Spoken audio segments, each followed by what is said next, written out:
Jonnu Smith on the other side of this one. Mm-hmm. He comes to Pittsburgh. He's a tight end. Kaboli's saying he's going to play fullback. He's going to play wide receiver. He's going to play a little bit of everything. I mean, for $12 million, I'm going to be really honest with you. He might be a good tight end. He might have a relationship with Arthur Smith. I stick on the same wavelength that I stuck onto months ago, and that was, I'm sorry, but I don't think that really works out to be a wide receiver 2, and I don't think the Steelers should view it as a wide receiver 2. A good addition into the Jalen Ramsey, Minkah Fitzpatrick trade, certainly, whatever. But you can't bank, and unless you think otherwise, you can't bank on Jonnu being that guy and being like, okay, this is enough. If DK Metcalf did go down, if something were to happen, Jonnu Smith, Pat Freiermuth, Calvin Austin, Roman Wilson will save the day. That'll be enough.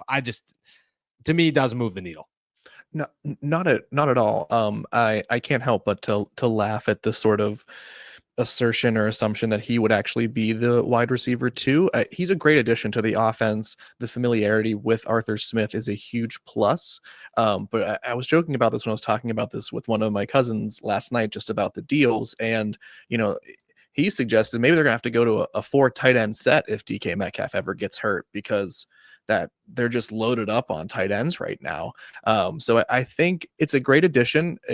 I think it helps Darnell Washington maybe slot into a more favorable position on the depth chart to be used primarily in blocking situations and plays, which will just benefit the Steelers.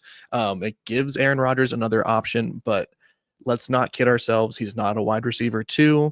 I think this is just more propaganda. So we go into the season with no other wide receiver additions because we already have one in Jonnu Smith. So, I think it's just big Steelers media feeding us the propaganda. Look, I'm going to be honest. We should have, and because you messed up. If we agreed on a bet, we had 45 minutes. You should have sent me something. Said, hey, you gotta. I don't even know. Shave the beard for a full month, which would have been disgusting. But I mean, I'm just saying you had, because there's no chance I'm doing it now. There's no chance. If I had to guess, this is what it looks like going into at least the first preseason game. Now I'm going to be honest. I don't think it's determined. Anybody who's sitting around going, oh, the Pittsburgh Steelers have their core. No, I'm not sold on that right now. They have their core today. Their core doesn't look good. That's what the Steelers have done here. The Steelers, and again, I like Jonnu Smith. I think he's going to work out just fine. He's in my overreactions here in 10 minutes. When the Steelers made this trade, what they said was there will be no rock or no stone unturned. There will be no hole in our team come 2025, week 1 of the regular season. So if the wide receiver position doesn't look great come week 2 of the preseason, you best believe they're going to start making phone calls. And they're going to say, yeah, whatever, man. We're giving up. We're just handing people things at this point. Doesn't matter what you are, as long as you could give us what we need. And that would be a wide receiver. So I would say right now, I agree with you. I think that's there. And I have faith in Roman and Calvin. And I think that could work out. But I also am very aware that if it sucks, they will make a move. The Steelers, they really are there's no holding back. When it comes to this. I don't know. You look like you got thoughts to a reaction to my reaction.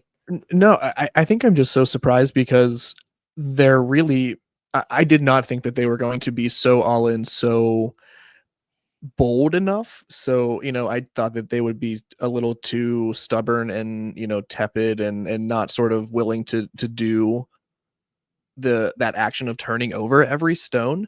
But the fact that they were willing to deal Minkah, when all signs pointed to them wanting to give him another chance, another shot to prove himself to be an elite safety. The fact that they, reversed immediately, and that tells me that there is nothing. All bets are off.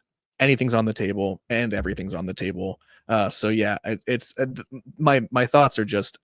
My evaluation of this team's offseason seems to have drastically altered and shifted in the matter of 24 hours. It was a wild 24 hours. A wild 24 hours. So it was. I'll walk you through this is how my day happened as this unfolded. Just because for 5 seconds, just so everybody, and we got deep in wild 24 hours. I Should have did this at the beginning of the show, to be honest with you. I got the news, came up from a cup of coffee, got the news. Holy shit. All right, jump on the laptop. Take the laptop downstairs because I knew I had food cooking. So I was like, all right, I got to get down there. You know what I mean? Double task here. Minka comes out. Holy shit. Then I went to go grab a water, which is on our basement steps. Went to go get a water, look down the basement. Basement's flooded. I go, no chance, brother. As that happens, Jonnu Smith news comes out. And then it was just a roller coaster ride from there of sweeping water. Fridge down in the basement was fried. Then breaking news. It was a wild 24 hours. And let me tell you, I'm grateful for every second of it because it was a good day. It was a good day for the Pittsburgh Steelers. That's what I'm going to say.